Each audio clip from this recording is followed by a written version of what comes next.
Assalamualaikum dan salam sejahtera. Saya Encik Rahman bin Haji Ramli daripada Polis Melati Kursus Polis. Kuliah kita pada hari ini ialah AE025 Ekonomi, tajuk Penanganan Antarabangsa dan subtajuknya adalah Teori Faedah Berbanding. Objektif kuliah, di akhir pembelajaran, pelajar dapat menerangkan teori faedah berbanding.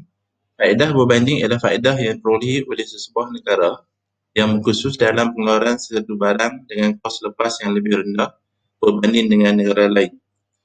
Penilaian yang digunakan dalam teori faedah berbanding ialah yang pertama, andaikan dua negara sahaja yang berdagang. Kedua, terdapat dua jenis barang sahaja. Tiga, guna tenaga penuh tercapai.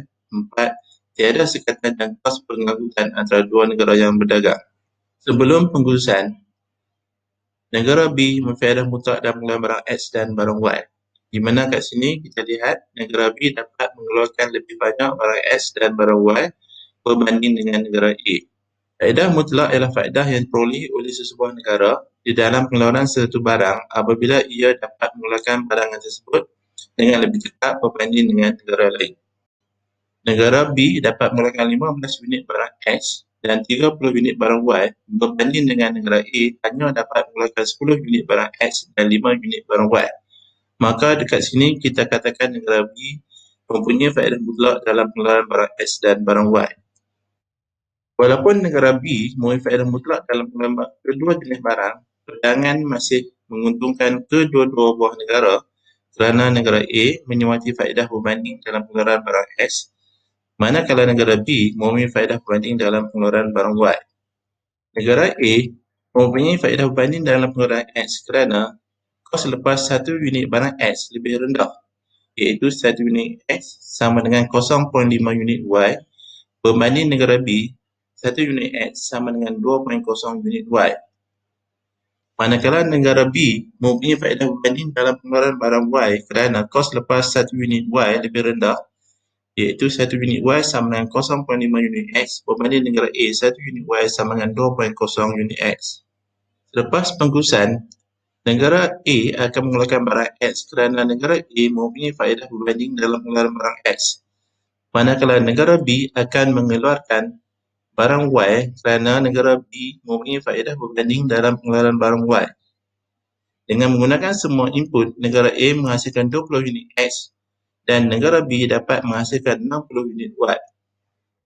Julat kadar perkaraan yang menguntungkan ialah yang terletak di antara 1 unit X sama 0.0 unit Y hingga 1 unit X sama dengan 2.0 unit Y. Julat kadar perkaraan ini diambil dengan mengira harga relatif negara A iaitu 1 unit X sama 0.5 unit Y dan harga relatif negara B ialah 1 unit X sama dengan 2.0 unit Y. Andaikan kadar pertukaran yang dipilih ialah 1 unit X sama dengan 1 unit Y. Jika negara A mengeksport 10 unit X ke negara B akan memperolehi 10 unit X. Memandangkan kadar pertukaran ialah 1 unit X sama dengan 1 unit Y, maka negara B pula perlu mengeksport 10 unit Y ke negara A. Lepas pengurusan dan perdagangan, negara A akan mengeksport 10 unit X ke negara B.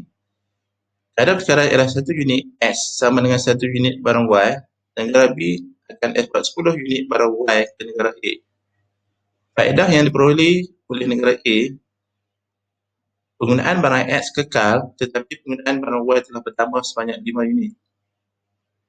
Di mana penggunaan barang X sebelum PAB dan selepas PAB kekal sebanyak 10 unit. Tetapi penggunaan barang Y telah meningkat daripada 5 unit kepada 10 unit. Secara keseluruhannya, negara A mendapat keuntungan daripada perdagangan antarabangsa. Faedah PAB negara B pula, pengurangan barang X sebanyak 5 unit tetapi penggunaan barang Y telah bertambah sebanyak 20 unit. Kadar pertukaran 1 unit sama dengan 1 unit X sama dengan 1 unit Y. Pengurangan 5 unit X bersama dengan 5 unit Y. Negara B masih mempunyai untung secara keseluruhan sebanyak 15 unit Y. Teori faedah berbanding pendekatan raja. Peluk kepenggunaan pengeluaran yang asal ialah AB, 20X 10Y. Sebelum pengurusan, titik penggunaan adalah pada titik C, di mana negara A guna 10X 5Y dengan kadar pertukaran 1X sama dengan 1Y. PKP sebelah PAB ialah AB tanda. Katakan negara A guna 10X dan eksport 10X. Ekspor 10X dapat tukar dengan 10Y. Negara A kini berada di KKP yang lebih jauh daripada asalan. Penggunaan selepas PAB ialah pada titik D, di mana sekarang negara A memperoleh 10 unit barang X dan 10 unit barang Y. Penggunaan barang X tidak berubah, tetapi penggunaan barang Y telah meningkat sebanyak 5. Secara keseluruhannya, negara A masih memperoleh keuntungan dalam perdagangan antarabangsa. Teori faedah berbanding pendekatan rajah bin negara B. Keluk kemungkinan pengeluaran asal ialah CD. Penggunaan sebelum pengurusan ialah pada titik C, di mana negara B akan menggunakan 15 unit X dan 30 unit Y. Dengan kadar tukaran 1 unit X sama dengan 1 unit Y, keluk penggunaan pengeluaran selepas PAB adalah C di tanda. Negara B akan menggunakan 50 unit Y dan akan mengeksport 10 unit Y ke negara A. Ekspor 10 unit Y dapat ditukar dengan 10 unit X. Negara B kini berada di KKP yang lebih jauh daripada asalan.